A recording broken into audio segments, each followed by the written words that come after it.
Então, como que você faz para conseguir se organizar, não se perder, conseguir ser produtivo, ser focado? Porque isso é um desafio. Eu vejo isso como um desafio. Às vezes, para mim, conseguir ser focado, eu não consigo me ver como você faz. E eu também queria essas dicas, né? Além de quem está assistindo, ouvindo a gente. Então vamos lá. Acho que cada pessoa tem que estabelecer a sua metodologia de organizar as informações. Então eu tenho algumas frentes de maneiras de organizar as coisas. Eu tenho organizar o que eu tenho pendente para fazer, o que eu tenho pendente para responder às demandas e tal, organizar a minha agenda. Muito bem, pessoal, bem-vindo aqui a mais um vídeo da série Insights, uma série que nós entregamos um conteúdo de extremo valor para você. Vídeos densos que você precisa assistir inteiro para você poder realmente ter resultados. E no tema de hoje nós vamos falar sobre a função do gestor de uma empresa contábil. Estou aqui com a Fernanda Agustinces, que vai me entrevistar sobre esse tema. E vamos lá. Então, estou ao seu lado há 10 anos, né? Então, eu vi muita coisa que passou, né? Então, vamos começar falando de quando a Tactus teve o seu pior momento. Se eu não me engano, foi lá em 2014, onde a gente teve a perda de vários clientes, né? A gente teve que desfazer de boa parte do time. Muita gente chegava, né, a falar a última apaga a luz. Então, foi um momento muito pesado, né? Eu lembro que eu estava aqui, eu presenciei isso e eu fico imaginando para você, né, como gestor ali, vendo tudo isso acontecer, as coisas desabarem. O que te fez não desistir, a se motivar e fazer a Tactus ser o que é hoje? Bem, eu sempre tive para mim que nós não estávamos no momento de apagar as luzes. Uhum. Mas assim, quando eu tenho isso para mim, não significa, por exemplo, olhar de uma forma inconsequente, mas olhar de uma forma clara sobre a nossa capacidade de ressurgir diante das cinzas. Quando nós tomamos a decisão de começar a mudar o negócio, nós tínhamos sérios problemas operacionais, que eram problemas de entrega. Sim, eu lembro. E aí, o que aconteceu? Eu passei uma fase onde eu saí da minha função, praticamente, como gestor, e fui para uma função de operacional. E o objetivo de ir para essa função operacional é para ajustar alguns aspectos na operação, sobretudo na parte da parte contábil, né? Porque nós estávamos com sérios problemas na parte contábil, para poder fazer as entregas que estavam pendentes. Então, aí você viu que você tinha que sair daquela sua posição e ali se colocar na operação para ver onde estava errado e onde tinha que ajustar para aí sim as coisas funcionarem. Sim, porque até então eu estava muito focado na parte de aquisição de clientes. Uhum. E aí nós estávamos fazendo muitos negócios, muitas empresas nos procurando, negócios absurdamente gigantescos. Honorários super altos, né? Super altos, e de uma certa forma também nós não mensuramos o risco. Que é o risco e também o fator principal da entrega, todo o vulto daqueles serviços que nós havíamos nos deparado. Então, chegava uma empresa de lucro real, com faturamento super alto, e a gente simplesmente, não, bota para dentro pegar, né? E pronto. Completamente diferente do que nós somos hoje, né? Sim.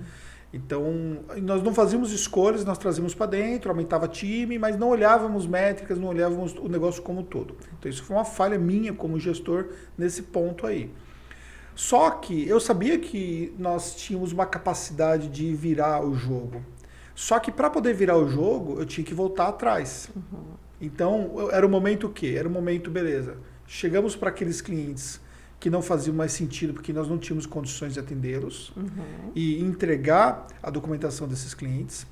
Alguns compromissos que nós tínhamos assumido, que nós vimos que nós não íamos conseguir atender, entregar e conversar com esses clientes. Então eu falei pessoalmente, explicando a situação para esses clientes. Colocou a cara a tapa ali, né, na sua função, você foi a pessoa, não terceirizou isso, né, não delegou isso, você foi lá e assumiu a responsabilidade. Exatamente. Como gestor.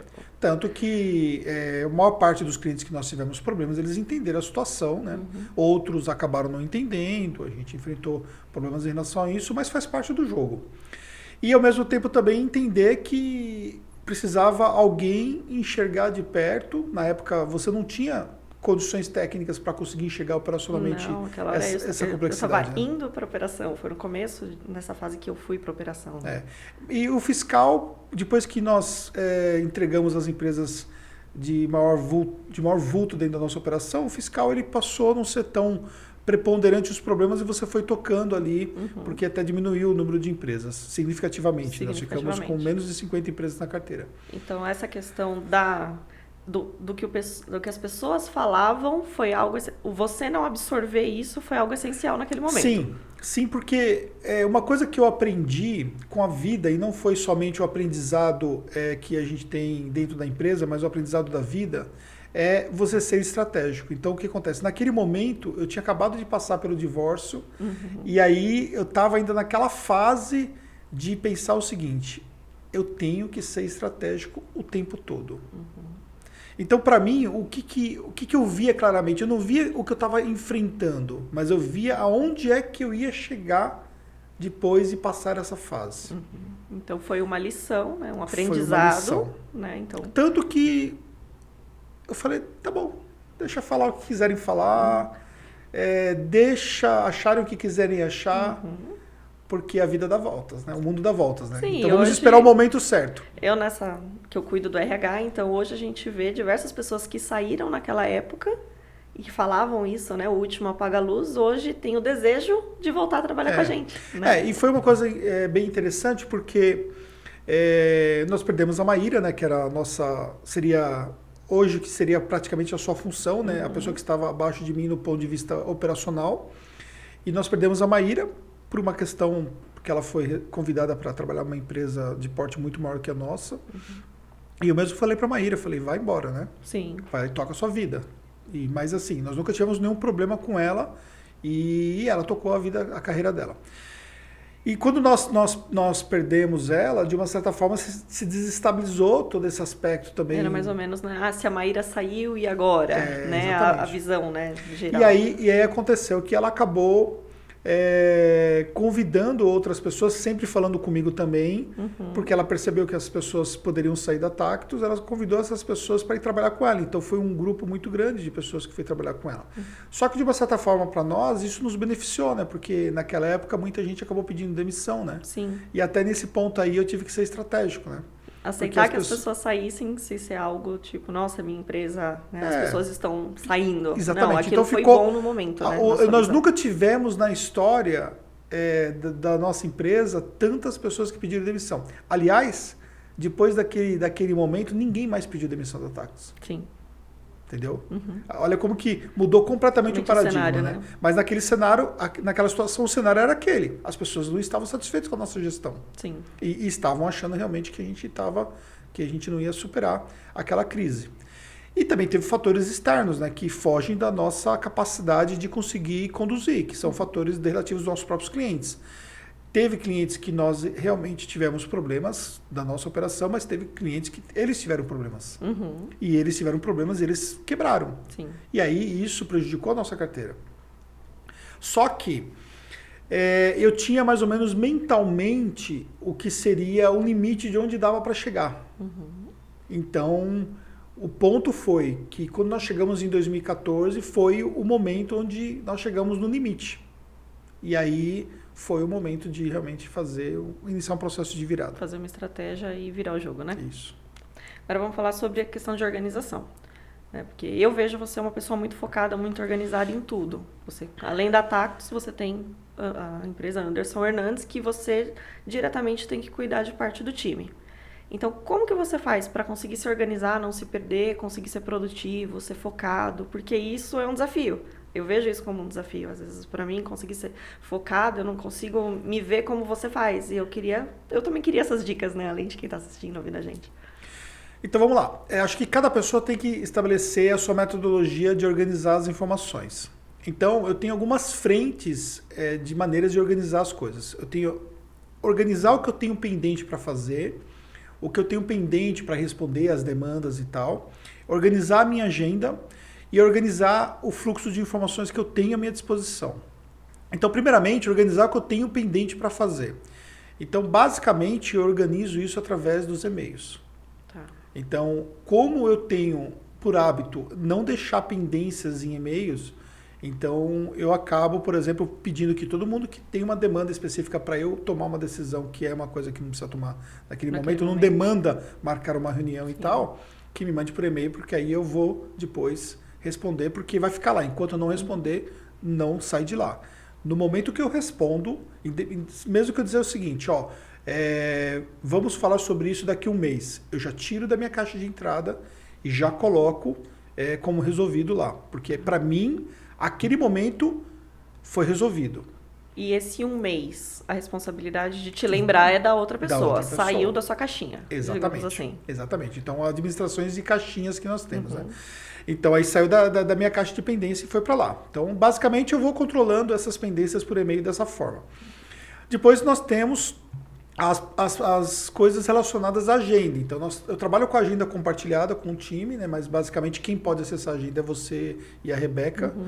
E aí vocês têm acesso à minha agenda e vocês marcam os compromissos que vão sendo ali incluídos no dia a dia que eu posso atender. Aquelas reuniões, aquele candidato que chegou na última fase que eu preciso validar, as pendências que nós temos para resolver com o time. Ontem mesmo nós tivemos uma reunião importante, né, com umas 8 pessoas. Foram. Então, ou seja, essa reunião já estava marcada, já fazia alguns dias e tal. E essa reunião, eu lembro que depois que a gente conversou sobre ser melhor perder um tempinho ali com uma reunião do que ficar trocando diversos e-mails que não chegam em lugar algum, né? Exatamente, fica muita troca de e-mails, então tomou-se a decisão de se marcar a reunião para decidir. Mas mesmo assim, ela foi super produtiva, porque ela começou em menos de uma hora, a gente tomou várias decisões e sequenciamos o trabalho. Só que ali existem coisas que vão voltar para mim, que só vão vir para mim a hora que eu receber a demanda, e aí vai voltar na pendência de e-mail novamente, porque são coisas que eu tenho que responder. Sim. E tem decisões das outras pessoas. Essas decisões das outras pessoas que tem que dar conta, cada um tem que ser responsável pelos seus... Isso não é algo que você absorve para você de controlar, né? Não vou controlar, tá? E, paralelamente, também, eu trabalho com um número muito grande de informações. E aí eu tenho um problema muito grande com relação à minha memória. As pessoas imaginam que eu tenho uma memória extraordinária. Não. E não é verdade. Eu só explicar um pouco, abrir aqui um adendo para explicar um pouco como que é a minha memória. Eu tenho uma memória imediata muito boa, do sentido assim, se eu ler um texto, mesmo que não seja um texto que eu domine o assunto, eu consigo, exatamente depois que eu li aquele texto, fazer uma apresentação visual e falar sobre aquele assunto com uma facilidade muito grande. Mas eu tenho uma dificuldade muito grande de lembrar de coisas que eu já vi. Às vezes eu sei que eu já vi alguma coisa, que eu já falei com alguém, mas eu não lembro números, dados estatísticos, informações sobre negócios, informações relativas a cursos que eu fiz e tal. Então, todas essas informações estão organizadas em mais de 200 mapas mentais que eu tenho através de uma ferramenta que chama-se MindMaster. Então, eu costumo dizer que a minha vida está dentro de mapas mentais.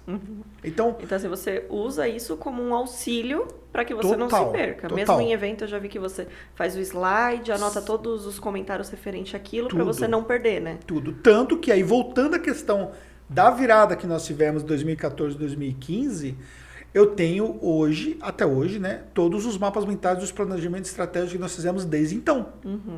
Entendeu? Ou seja, tudo que acontece, os planejamentos estratégicos, eu tenho nesses mapas mentais. Então, isso vai dar uma direção das informações que eu preciso saber em relação a questões do dia a dia, né, que eu preciso tomar uma decisão, eu preciso de algum dado de alguma coisa do mercado. E eu tenho uma facilidade de ter acesso ao mercado. Então, ou seja, por exemplo, eu tenho um mapa mental que é só sobre estudos de mercado contábil. Então, ela tem um monte de informações de uma série de empresas contábeis que serve para me dar esse auxílio, por exemplo. E aí eu vou me direcionando por essas informações. Então, basicamente, eu me organizo dessa forma.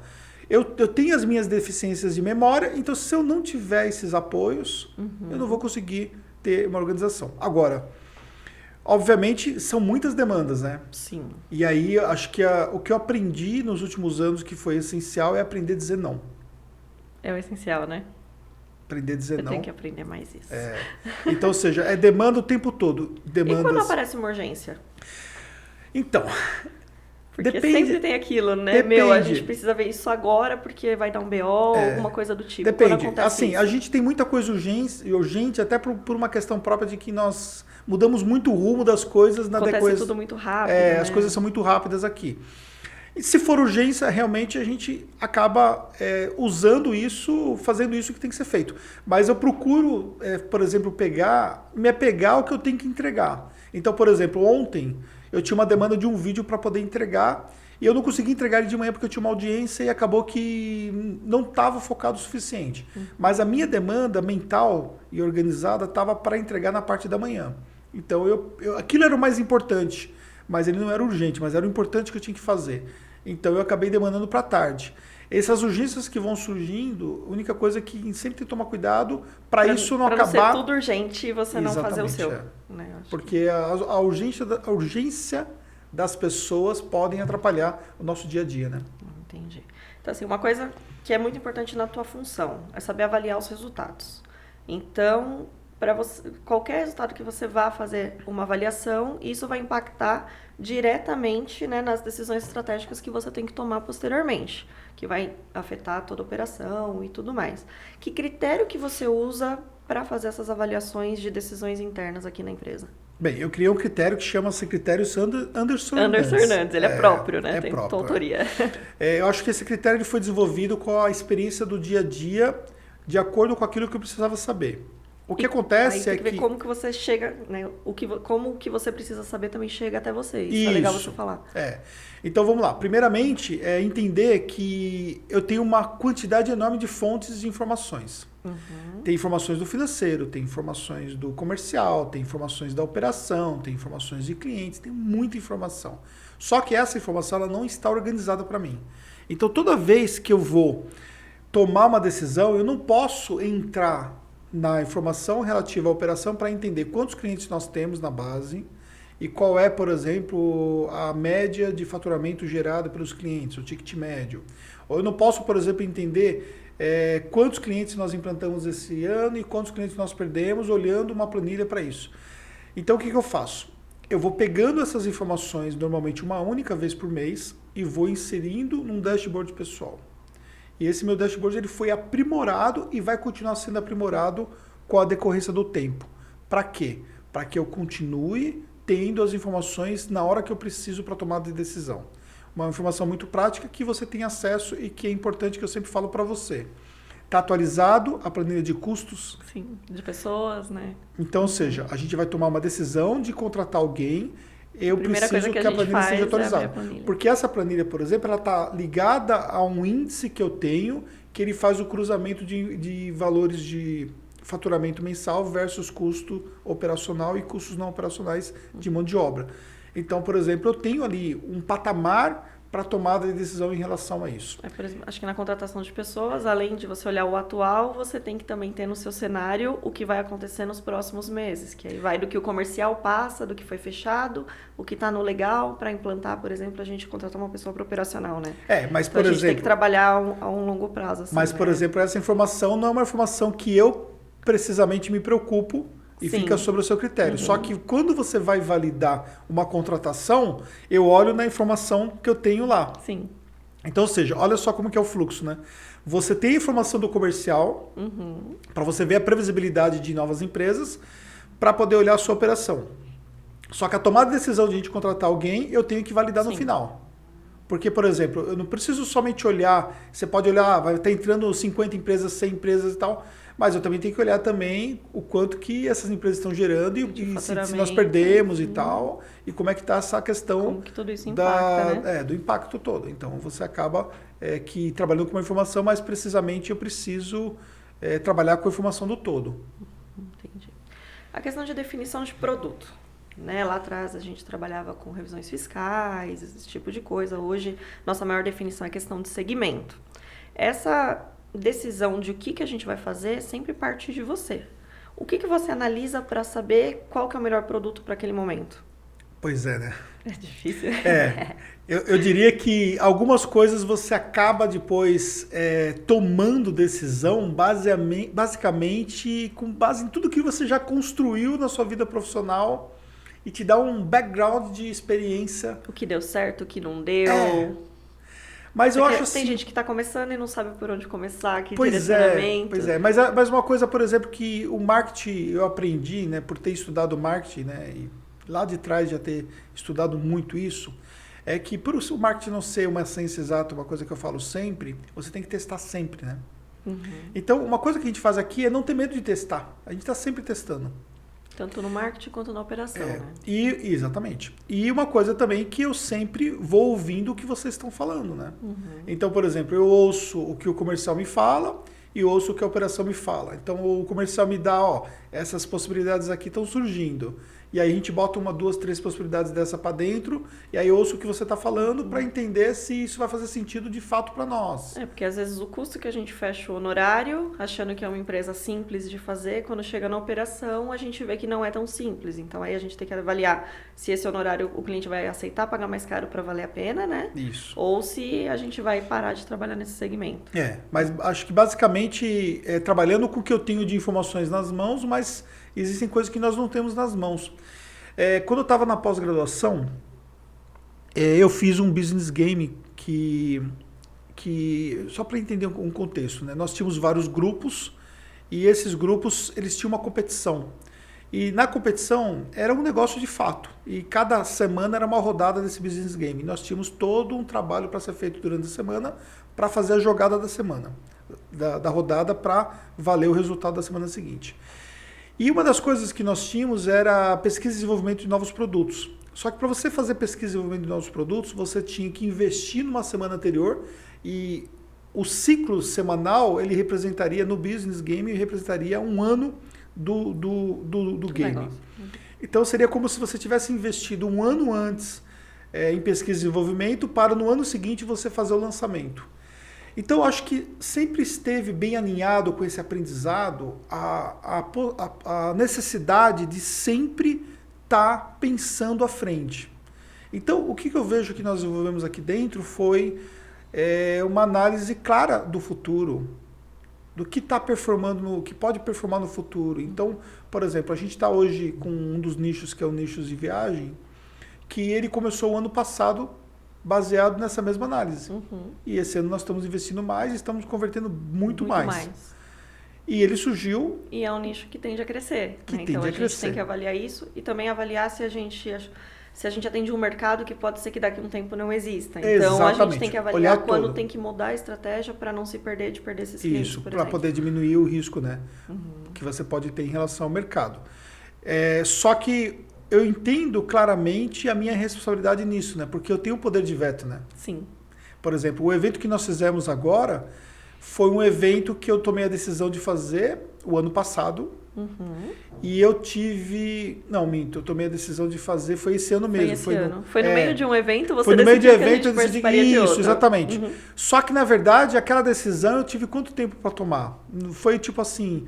Durante o evento lá, eu tomei a decisão. Eu lembro que você virou para mim, para a Rebeca, e falou, a gente vai participar. Aí a gente tá. Exatamente. Mas por que eu tomei essa decisão? Porque eu já tinha mentalmente claro que isso era uma oportunidade. Então eu só analisei a questão do investimento que nós faríamos, fiz alguns cálculos lá, perguntei para ele como que seria o pagamento e tal, e tomei a decisão naquele momento. Mas tem a ver com o conjunto de tudo, né? Então, tem não a informação, teve a visão de mercado. Impulso e fez na hora. Não, você já vinha se programando, né, mentalmente, que seria interessante e tudo Sempre mais. é uma visão estratégica. Acho Nunca pode ser por impulso. Né? Não pode. Estrategicamente, essas coisas não podem ser por impulso. Acho que às vezes a gente pode acabar tomando uma decisão por impulso, que é natural do ser humano, sim, mas em questões pequenas, né? Às vezes numa questão mais assim, menos relevante. Financeiramente possa afetar, mas uma coisa relevante assim, não. Isso inclui, inclusive, até a decisão de desligar um profissional. Sim. Não é uma decisão por impulso. Não tem que ser tudo muito bem pensado. O que no passado não era assim, né? Sim.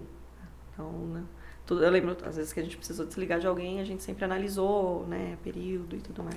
Exatamente. Então, a gente olha tudo. Então, por exemplo... Não é um momento de estresse, às vezes uma decisão por alguma situação. Por uma situação específica que no passado você presenciou situações onde eu desliguei pessoas no por impulso, né, assim, naquele momento, né? Isso. Então, aí eu acho legal isso, né, de tipo avaliar que nem sempre é aquele no momento que vai ser o essencial para aquela decisão. E tem a ver com a maturidade, né? Sim. Isso a gente vai adquirindo com o tempo, né? Isso. Aprendizado. Exatamente. Aí agora falando da marca da empresa. Você, Anderson, é a cara da Tactus. E também a cara da sua própria marca. Então a gente tem que ter, né, o que a gente ouve assim do pessoal, eu sei que você ouve muito dos alunos, é o que? Por exemplo, o Instagram. Eu trabalho o Instagram da minha empresa ou meu Instagram pessoal?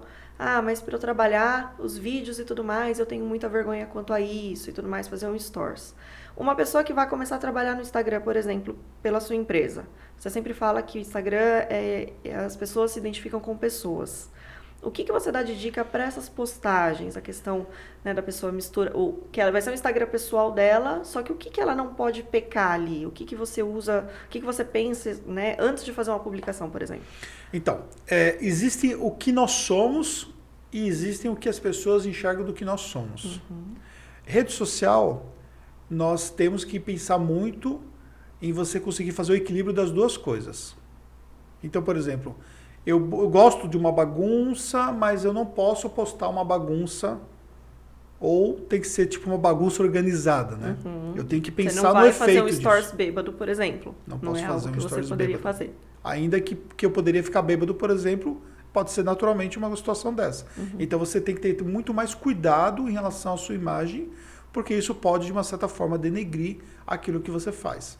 Então, acho que o grande cuidado é esse, é você pensar estrategicamente em relação ao que você vai postar. E às vezes acontecem situações tipo assim, que você tem que tomar uma decisão e falar não para a pessoa. Até para um familiar que vai te marcar numa foto, ou que quer fazer uma foto com você, até para uma situação que pode acontecer. Você tem que pensar estrategicamente. Várias coisas que aconteceram, que não existia nada demais, né? Mas que eu vi que aquilo não seria bacana, eu falei que não queria que postasse. Então a gente toma esses cuidados em relação a isso. Porque uma coisa é a gente saber o contexto, mas as pessoas que estão lá, elas não sabem o contexto daquilo que você está postando. Elas podem ter um pré-julgamento sobre aquela situação que facilmente, não é aquilo. Né? Então a responsabilidade sua como gestor muda muito quando você trabalha. E eu vejo claramente, tendo acesso aí às grandes empresas que nós temos, a força que os gestores fazem nas redes sociais em relação ao mercado. Então tem ali o Instagram da marca, tem ali todo o trabalho de branding que a marca faz, só que, é muito forte a questão do gestor. Do gestor, né? É muito forte. Porque aí, querendo ou não, eles querem conhecer aquela pessoa. Por mais que aquela pessoa seja a que eles veem, né? Que foi o que você falou e não que elas são, eles gostam de ter essa imagem de, nossa, o gestor, nossa, ele é um cara bacana, ele é um cara que se diverte, ele é sério, porém, né, ele não abre mão, né, de, igual a gente faz aqui, de estar junto com o time, esse tipo de coisa, né, nas festinhas que a gente faz, por exemplo. Sim, e a gente tem uma questão própria do ser humano, que é a questão dos pré-julgamentos, né? Sim. Então o nosso cérebro, ele cria processos de pré-julgamento natural. Eu faço isso, você faz isso, e o público faz isso entre nós. Então, você precisa sempre pensar nessa questão do pré-julgamento, porque você dá ali, baseado naquilo que você faz, você dá essas evidências de pré-julgamento. Isso pode denegrir, no caso, a visão de um gestor de uma empresa contábil. E no caso, essa pessoa que quer começar e tem vergonha de gravar um vídeo, é muito tímido, como que ela pode começar nisso daí? Então, é o seguinte, todo gestor, ele precisa ser a pessoa que abraça a sua própria marca. O público precisa entender claramente que ele tem um orgulho do negócio dele, ele precisa ser um vendedor da sua própria marca. Se ele não fizer isso, alguém tem que fazer por ele. Então, se ele acha que ele não é a pessoa ideal, ele vai ter que arrumar uma pessoa para fazer isso. Mas que seja uma pessoa que tenha representatividade em relação a isso. Não é contratar uma pessoa de fora para gravar algo da empresa. Exatamente. O que nós temos hoje dentro do mercado de empresas que tentaram utilizar a figura de uma terceira pessoa que não está ligada à marca diretamente para fazer isso, ou o grau de ligação de envolvimento que ela tem com a marca não é um grau forte, deram problemas em relação à continuidade disso. Porque não cria um vínculo. Não tem um vínculo. Então, por exemplo, eu falo da marca e você pode falar da marca. O Jefferson pode falar da marca, o Cláudio pode falar da marca. Por quê? Porque nós temos um vínculo que é o vínculo da sociedade. Sim. Entendeu? Então, o público ele não sabe qual é o grau da nossa sociedade, mas ele sabe que somos sócios. Somos sócios. Então, isso sim. Agora, eu pegar um profissional que amanhã ele pode não estar mais na empresa e ele assumir a minha função de falar pela própria marca, isso eu não concordo. Porque então alguém tem que assumir essa responsabilidade. Né? Pode não ser o CEO da empresa, mas seria melhor que fosse. Com um vínculo muito forte com a empresa para... Agora, obviamente, também você pode ter um conjunto, várias pessoas, né? Mas, obviamente, é muito claro, né? Por mais que você tenha tido visibilidade hoje, eu vou receber muito mais contatos da marca Tactus do que você vai receber. É natural, né? Sim. Por conta da força da minha função. Mas você hoje, por exemplo, tem uma visibilidade muito grande do público em relação à marca Tactus, porque foi construído isso também. Então, tudo é questão de construção de marca, né? Exatamente. É isso que tem que analisar para investir. Isso. Aí agora, você não é de ferro. né? Então, todo mundo passa por momentos difíceis na vida. E ano passado você teve a questão, né, de uma doença que você teve. E como, assim, as pessoas de fora não sabiam o que estava acontecendo naquele momento, né? Então, isso a gente escondeu de muita gente. E você, no meio de tudo isso, resolveu ainda por cima escrever um livro com prazo determinado para entrega, porque tinha um evento. Então, a partir do momento que você lançou que faria aquele livro, você não tinha outra opção. Isso você acha que foi bom para você?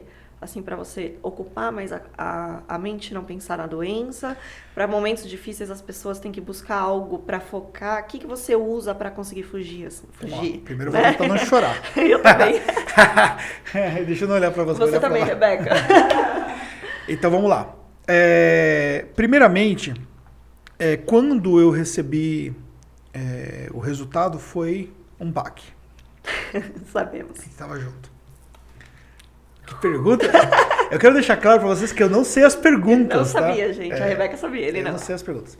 Eu recebi um baque. A gente estava viajando, né? E você acordou, eu estava... Chorando. Na cama. Porque na hora que eu peguei o resultado, eu comecei a ler, eu falei, eu vou morrer, né? Tava com melanoma, e você coloca melanoma na internet, Google, só aparece você tem 2 assim, dias de vida, tipo isso, né? Aquelas coisas. Mas enfim, eu recebi o encaminhamento, fui pro hospital AC Camargo e passei com o especialista e a médica falou a primeira coisa para não olhar na internet, né? Imagina, ele só leu tudo que tinha a respeito até o momento. Tudo, né? E eu também.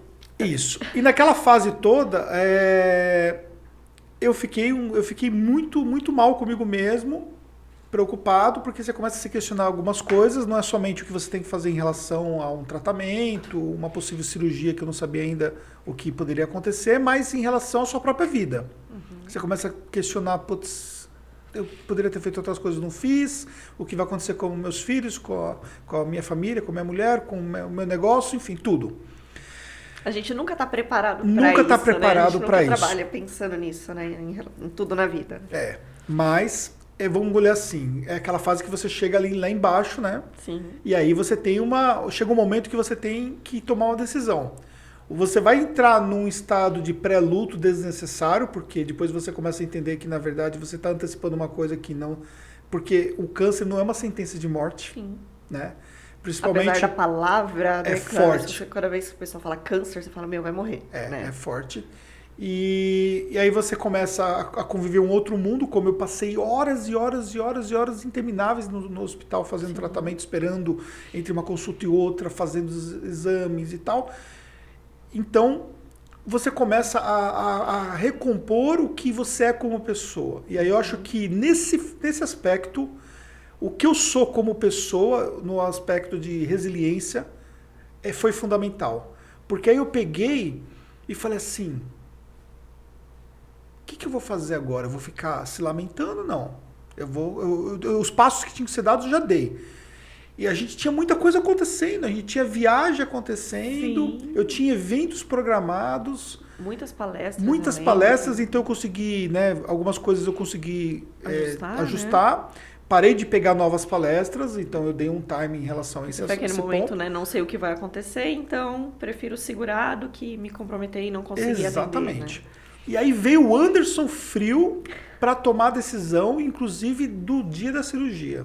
Eu me lembro muito bem quando eu cheguei diante do médico e ele falou assim, então tá bom, temos que fazer a cirurgia, tá tudo certo, já tinha feito todos os exames, tinha apresentado e ia marcar a cirurgia. Aí eu olhei para mim, abri a minha agenda na frente dele e falei assim, eu posso fazer nessa semana aqui, que era justamente uma semana que eu não tinha compromisso e não tinha na semana seguinte compromisso, que eu já tinha deixado um vácuo na agenda para não atrapalhar os eventos que nós teríamos. Enfim, e no final das contas eu fiz a cirurgia. Deu tudo certo. E depois... Que acabou sendo muito maior do que a gente imaginou. Nossa, que seria. Quando você tirou os pontos... Você falou assim... porque era uma pintinha, né? Então, você imagina o que? Tinha tirado já uma parte, né? A gente falou, nossa, vai tirar um pouco mais. Então, foram quantos pontos? 48. 48. Parecia uma mordida de tubarão na perna dele. Enquanto eu tirava o curativo e eu só falava, meu Deus, o que foi? Meu Deus. Eu quase caí de costas quando eu vi. Exatamente. Então, foi algo que se você não tivesse essas 2 semanas programadas, você não ia conseguir atender, porque você não conseguia andar, né? Isso. Eu tava de muleta e tudo mais por causa da cirurgia. E eu acho que ali também foi um aprendizado para você, porque em nenhum momento você demonstrou o quanto você estava abalada. Que alguém tem que segurar as pontas.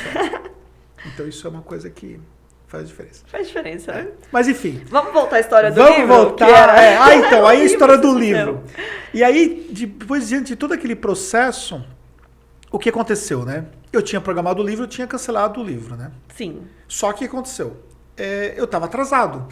E aí, como eu estava atrasado, eu tinha que tomar uma decisão. O que eu vou fazer da vida? Eu vou... Né? Vou parar tudo, Vou né? parar tudo. E eu tinha sonhado com o livro. Eu sonhei com o livro. E aí eu acordei de manhã cedo e falei assim, eu vou lançar o livro. Só que, tipo, eu lembro que pouco você tempo. falou, eu vou escrever o livro. Como é que é? Era muito pouco tempo, assim, pra você escrever o livro, mandar revisar, né? Imprimir, né? Nossa. E eu falei assim, a gente vai lançar. E aí eu reuni todas as pessoas que estariam envolvidas no projeto e a gente foi uma loucura, eu lembro que foi uma loucura. E aí, uma semana antes, o livro chegou na nossa mão e fizemos o lançamento do Conta Azul Com, lançamento com 500 exemplares no dia do lançamento.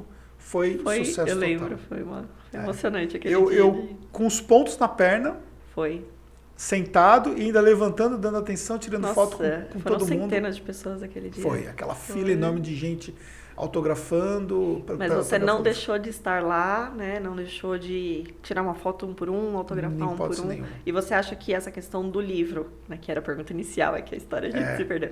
Você acha que isso te ajudou a não pensar no problema? Sim, porque o livro ele representou uma espécie de um troféu. É claro que eu ainda não estava... eu não tinha todos os resultados da cirurgia e tudo mais, né? Isso e foi sempre o medo, depois. né? Que por mais que faça cirurgia, a gente tem que fazer uma quimioterapia, alguma exatamente, coisa. Né? E depois ainda tive que fazer uma outra retirada de uma outra pinta que deu um outro susto e tal, né? Mas, obviamente, aquilo tudo foi, assim, uma coisa assim que eu podia me orgulhar daquilo, entendeu? Uhum. Então, isso fez muito bem pra mim. E aí eu acho, por exemplo, que o fato de você preencher a mente com alguma coisa fora daquela questão do problema foi fundamental também, porque eu tive que concentrar fortemente, entrar no estado de flow para poder dedicar ao livro. Uhum. E aí eu me trancava aqui e escrevia, o livro tinha parte da minha história e tal, então foi muito bacana. Mas foi legal e é um sucesso até hoje, as pessoas gostam desse livro, né? Sim. A gente vende bastante no último evento Exatamente. também. Então tá, agora vamos falar, preciso de uma dica para gestores. Então eu, né, do tempo que eu tô aqui, toda a parte de gestão que eu faço, boa parte eu adquiri de conhecimento com você. Até hoje, se eu tenho alguma dúvida, alguma coisa, né, que eu preciso de um norte ali para conseguir tomar a decisão correta, eu venho até você, para você me dar uma opinião meio como mentor e eu tomar uma decisão ali do que eu preciso. Tanto eu, como Jefferson, Cláudio, né, a gente tem isso, que é esse acesso a você. Para quem está sendo gestor de uma empresa contábil, que está, né, formando um time para ter pessoas assim, que dica você dá para essa pessoa entender a função dela ali, como ela pode instruir os outros, né, a tomar a melhor decisão, assim? Então, tem que levantar a cadeira da bunda e correr atrás da informação. A bunda da cadeira. A cadeira da bunda. É a bunda da cadeira. Sim. Tem que ir atrás da informação. Tem que ir atrás da informação. Porque você tem que orientar, é sua função, né? Sim. Então, se você não souber na hora, você o que aconteceu é o seguinte, às vezes a decisão as pessoas acham... acaba sendo sua, né? Então, mas assim, se você pensar um pouco, até voltando no começo do vídeo, você vê aquela questão da transição, eu tive que aprender muita coisa nos últimos anos para poder chegar onde nós chegamos hoje. Sim. Só que eu não tinha aquelas informações. Era um universo completamente diferente. Então eu fui fazer vários cursos. Eu fui fazer... O primeiro programa que eu fui fazer no exterior, lembra? Que ainda falei para você, eu vou fazer um curso de marketing no exterior. Uhum. E aí, que não foi o primeiro programa, que eu já tinha feito alguns programas, mas muito tempo atrás, né? Sim. Que eu fui fazer em Los Angeles, eu fui sozinho para lá. Uhum.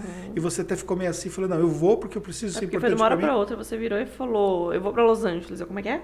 Eu como esposa, né? Tipo assim, tá achando que... E aí... Foi isso, e buscando informação, foi uma sequência, isso foi fundamental. Aí, paralelamente, eu me aproximei de pessoas estratégicas para poder aprender, que se tornaram mentores. Hoje, a gente tem um programa de mentoria para gestores de empresas contábeis, mas eu não tinha um programa de mentoria para eu ser... Para você ser o aluno, né? Exatamente. Então, hoje você se forma em tudo isso para poder oferecer para outras pessoas. E aí você resgata... falou uma coisa legal para mim uma vez, que você falou, nossa, você estava na mesa com tais pessoas, que acho que foi até numa viagem internacional que você fez. Falou, eu me senti burro. né? Porque eu tava perdido na mesa. Só que o que você fez em seguida? Eu fui estudar. Eu lembro daquele dia que as pessoas me perguntavam as coisas e elas falavam as coisas entre elas, né, sobre termos e tal, de startups, e aí eu não entendia o que eles estavam falando. Eu simplesmente não entendia o que eles estavam falando.